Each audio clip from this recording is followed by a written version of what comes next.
Question है अ train is travelling at a speed of 90 kilometre per our. एक train है जो ट्रेवल कर रही है, चल रही है किस स्पीड पे? 90 किलोमीटर पर आवर की स्पीड से। फिर क्या होता है कि ब्रेक्स आर अप्लाइड, ब्रेक लगाई जाती है so as to produce a uniform acceleration. Uniform acceleration means एक कांस्टेंट एक्सेलरेशन है, मतलब कांस्टेंट रेट पे वेलोसिटी चेंज हो रही है of -0.5 metre per second square. जब भी ब्रेक लगेगी तो वेलोसिटी कम होगी, तो जब डिक्रीजिंग वेलोसिटी होती है तो एक्सेलरेशन नेगेटिव होती है, जैसे कि इस केस में है -0.5 मीटर पर सेकंड स्क्वायर। और यूनिफॉर्म एक्सेलरेशन है। हमसे पूछा गया है find how far the train will गो। हमें ये निकालना है कि ट्रेन जो है कितनी दूर जाएगी, यानी कि कितना डिस्टेंस कवर करेगी before it is brought to rest, कि वो रेस्ट पे आने तक उसको कितना डिस्टेंस कवर कर लेगी।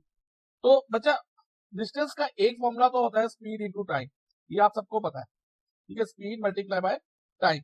लेकिन ये फॉर्मूला हम तब यूज करते हैं जब कोई एक्सेलरेशन ना हो, चेंज इन वेलोसिटी ना हो। यूनिफॉर्म स्पीड पे मान लो ट्रेन चल रही होती है, एक पर्टिकुलर टाइम दिया होता, इस स्पीड पे ट्रेन चल रही है और टाइम इतने टाइम पे वो कवर इस स्टेशन से दूसरे स्टेशन पे पहुंचती है, तो हम उस केस में ये फॉर्मूला यूज करते हैं। लेकिन अभी हम ये फॉर्मूला यूज नहीं करेंगे क्योंकि देयर इज एक्सेलरेशन प्रोड्यूस। जब भी एक्सेलरेशन प्रोड्यूस होती है तो हम यूज करते हैं थ्री इक्वेशन ऑफ मोशंस का, okay, to find the distance, या एक्सेलरेशन फाइंड करनी हो या फिर वेलोसिटी, इनिशियल वेलोसिटी या फाइनल वेलोसिटी। तो अब हमें जो गिवन है पहले हम ये देख लेते हैं। स्टार्टिंग में लिखा train is travelling at a speed of 90 kilometre per our, यानी कि इसकी इनिशियल वेलोसिटी, तो हम लिखते हैं इनिशियल वेलोसिटी जिसे हम यू से डिनोट करते हैं, और वो कितनी दी है बच्चा? 90 kilometre per hour, 90 kilometre per hour दी है। अब ब्रेक्स अप्लाई करी तो क्या हुआ? It produce a uniform acceleration. Uniform acceleration produce हुई कितनी? -0.5 मीटर पर सेकंड स्क्वायर की। तो एक्सेलरेशन ए, ब्रैकेट में लिख रहा हूं ए, जिस ए से डोनेट कर रहे हैं एक्सेलरेशन को, वो नेगेटिव है, और वो कितनी है बच्चा? -0.5 मीटर पर सेकंड स्क्वायर। और नेगेटिव एक्सेलरेशन को हम डी एक्सेलरेशन भी कहते हैं, ओके, ये आपको माइंड में रखना है। और हमें करना क्या? हमें फाइंड करना है डिस्टेंस। डिस्टेंस हम फिजिक्स में एस से डोनेट करते हैं, डिस्टेंस एस हमें फाइंड करना है। और डिस्टेंस फाइंड करना है before it is brought to rest. वो रेस्ट पे आ गई, रेस्ट पे यानी कि फाइनल वेलोसिटी हमारी जीरो आ गई। जब चलने के बाद कोई ऑब्जेक्ट रेस्ट पे आ जाए, उसकी फाइनल वेलोसिटी जिसे हम v से डिनोट करते हैं, वो क्या हो जाती है? 0 मीटर पर सेकेंड, ओके। अब हमें निकालना है डिस्टेंस। ध्यान से देखो बच्चा, एस फॉर डिस्टेंस कौन कौन सी इक्वेशन में हमें दिख रहा है? एस वाला वो जो अल्फाबेट है, एक तो सेकंड इक्वेशन ऑफ मोशन में s is equal to u t plus 1/2 a t square, और थर्ड इक्वेशन में 2as is equal to v square minus u square. तो इन दो इक्वेशन में से हम एक इक्वेशन यूज करेंगे। तो अब उसके लिए हमें देखना होगा हमें गिवन क्या है। देखो बच्चा, इधर हमें टाइम तो नहीं गिवन, और सेकंड इक्वेशन में हमें टाइम की रिक्वायरमेंट है, ओके। सेकंड इक्वेशन तो तभी हम यूज कर सकते हैं जब हमें टाइम पता हो। तो हम ये कर सकते हैं कि हाँ, फर्स्ट इक्वेशन से टाइम निकाल लें, u v और a की वैल्यू डाल के, लेकिन वो थोड़ा लंबा हो जाएगा। पहले हम फर्स्ट इक्वेशन अप्लाई करेंगे, फिर सेकंड इक्वेशन करेंगे, फिर डिस्टेंस फाइंड करेंगे। लेकिन थर्ड इक्वेशन से जो हमें गिवन है ना, डायरेक्टली वही यूज करके हम डिस्टेंस निकाल सकते हैं। देखो, हमें एक्सेलरेशन भी पता है, फाइनल वेलोसिटी भी पता है, और इनिशियल वेलोसिटी भी पता है, और एस हम निकाल सकते हैं। तो हम थर्ड इक्वेशन यूज करेंगे, और वो है 2as is equal to v square minus u square. अब वैल्यू डाल दो बच्चा, 2 मल्टीप्लाई बाय एक्सेलरेशन कितनी है? -0.5, ओके।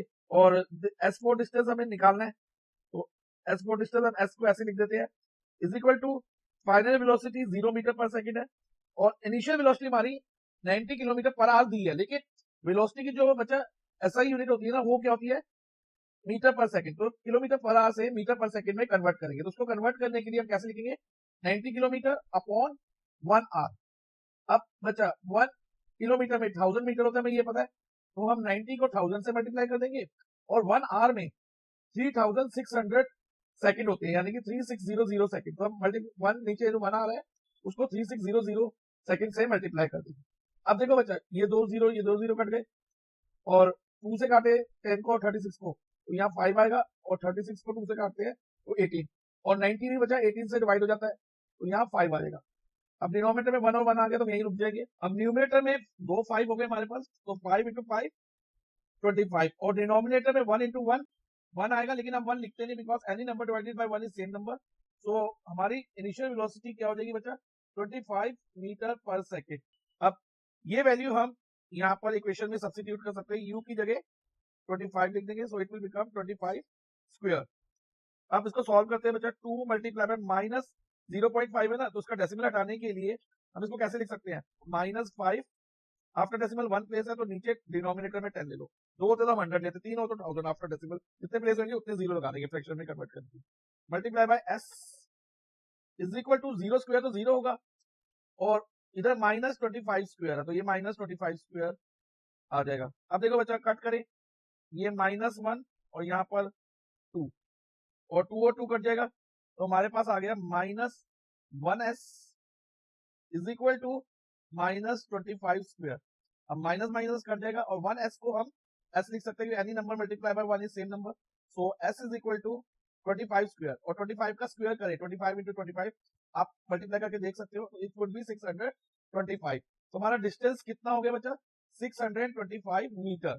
और ये स्टेटमेंट क्वेश्चन में से ही आप बना के लिख सकते हो, the train will go 625 metre before it is brought to rest. Okay, तो इस तरह से बच्चा हमने क्वेश्चन नंबर 2 कंप्लीट कर लिया है।